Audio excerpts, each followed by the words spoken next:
కూటమి ప్రభుత్వం అధికారంలోకి వచ్చి ఏడాది దాటినా ఇంతవరకు సూపర్ 6లోని అన్ని పథకాలు అమలు చేయలేదు. అందుకే తెలుగుదేశం పార్టీ పులివెందుల ఒంటిమిట్టలో జరుగుతున్న జెడ్పీటీసీపై ఎన్నికలు ఓడిపోతామని భయం పట్టుకుందని వైసీపీ రాష్ట్ర మహిళా కార్యదర్శి ఏకుల రాజేశ్వరరెడ్డి అన్నారు.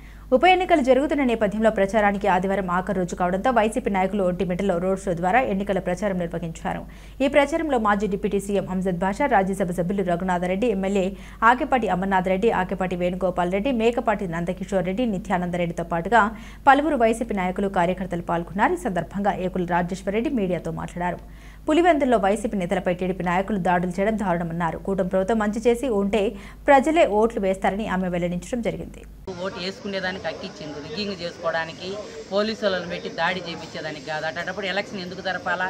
ఎవరు చెప్పినారు ఎలక్షన్ జరపమని? అన్నీ మీరే మాట్లాడతారు, మీరే చేస్తారు, మీరే మళ్ళా పైన రాళ్ళు ఎచ్చేట్లండి. ఏదైనా కూడా ఓటు సాఫీగా జరపాలని కోరుకుంటాడా?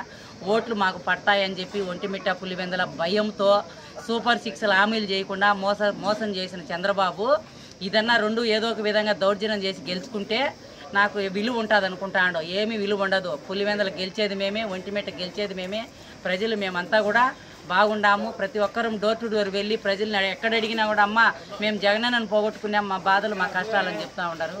కాబట్టి ఎప్పుడు కూడా జగనన్న ఉంటేనే ప్రజలు బాగుంటారు. ఇదే పులివెందుల్లో ఇంత దౌర్జన్యం అవసరమా? ఎమ్మెల్సీ యాద మీద కానీ, మన కళ్యాణ మండపంగాడ వాళ్ళ మీద కానీ, రాము మీద కానీ మీకు ఎందుకు అయ్యా దాడులు చేయడము? మీరు పొడుచుకోండి, మీరు చంపుకోండి. కార్యకర్తలు ఏమైపోతే ఏమనుకుంటున్నారు? మీరు కార్యకర్తలు మహిళలు ఏమైపోతే ఏమనుకుంటున్నారు? చంద్రబాబు ఏ బుద్ధి చూసినా మహిళలకు రక్షణ ఇవ్వడం లేదు. ఇప్పుడు పోలీసు వారు గుప్పెట్లు అమ్ముడు పోయినారు. మీరు 3 సింహాలకు పోటీ తల మీద పెట్టుకుని ఎందుకయ్యా మీరు పోలీసు వారు? ప్రజలకు న్యాయం చేయడానికి, మహిళలకు న్యాయం చేయడానికి. మహిళలనే ఓట్లు వేయనీయకుండా దొబ్బడము, మహిళల్ని లాక్కపోవడము. పులివెందులంతా విచ్చలవిడిగా అయినారు. బీటెక్ రవి గారికి కూడా నేను ఒకటే చెప్తాడా, మీరు ఎందుకయ్యా పోటీ చేసినావు అంటే నీ కేటగిరీ ఎమ్మెల్యే కూడా ఎత్తిపోయింది, జెడ్పీటీ కూడా నువ్వు ఎత్తిపోతున్నావు. ఇంకా ఎప్పుడు లైఫ్లో కూడా నువ్వు పోటీ చేసేదానికి లేవు. వచ్చే జగనన్నే గుర్తుపెట్టుకో. నీ కాడున్న కార్యకర్తలు మేలుకోండి. బీటెక్ రవి మాట వినకూడదు. పైన ఎవరైనా వచ్చి ఫ్యాక్షన్ వచ్చి ఉంటారు, ఆ ఫ్యాక్షన్ వాళ్ళ మాటలు కూడా వినొద్దండి. వచ్చేది జగనన్నే. మళ్ళీ ఆయన చెప్పిన డైలాగులు, సినిమా చూపించేది, ఇంకొకటి చూపించేది, రపరప అన్నీ తెలుసు మీకు. 29 మేమే, లేదు జమిలీ ఎలక్షన్ వచ్చి 27 కూడా మేమే.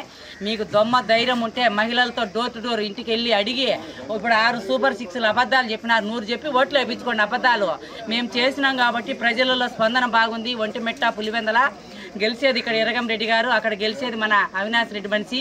ఖచ్చితంగా 2 గెలుస్తామని మేము చెప్తాము. మీరు దౌర్జన్యాలు చేసినా, బూతలు లేక జనాలు పోనీకపోయినా మీరు ఇప్పుడు ఓడిపోయినట్టే వాస్తవము. మళ్ళీ మీరు గెలుచుకునే అని అబద్ధం చెప్పినా కూడా గెలుపు మాదే, విన్ను మాదే అని చెప్తాడా బీటెక్ రవి గారికి కూడా. మీ భార్యని ఎందుకు పెట్టుకున్నావయ్యా? ఒక భర్త చనిపోయినాడు జెడ్పీటీసీ. ఆ భర్త జగనన్న అయితే మీరే కానీ ఏదన్నా ఇంటి జగనన్న మీకు ఏకగ్రీవం ఇచ్చిండు. మీరు అనవసరంగా కావాల్సికి గొడవలు పెట్టుకోవాలా? మేమేదో పెద్ద మెప్పు పొందాలనుకుంటాను. ఏమీ మెప్పు పొందవు. ఎప్పుడు కూడా జగనన్నే ప్రజలకు మంచి అందుతారు. మా కార్యకర్తలు, మా ఎమ్మెల్యేలు, మా ఎంపీ, మా రాజ్యసభ్యులు ప్రతి ఒక్కరు కూడా పేరు పేరుగా మన జెడ్పీటీసీ కోడూరు అక్క కూడా వచ్చింది. అక్క కూడా ప్రజల కోసం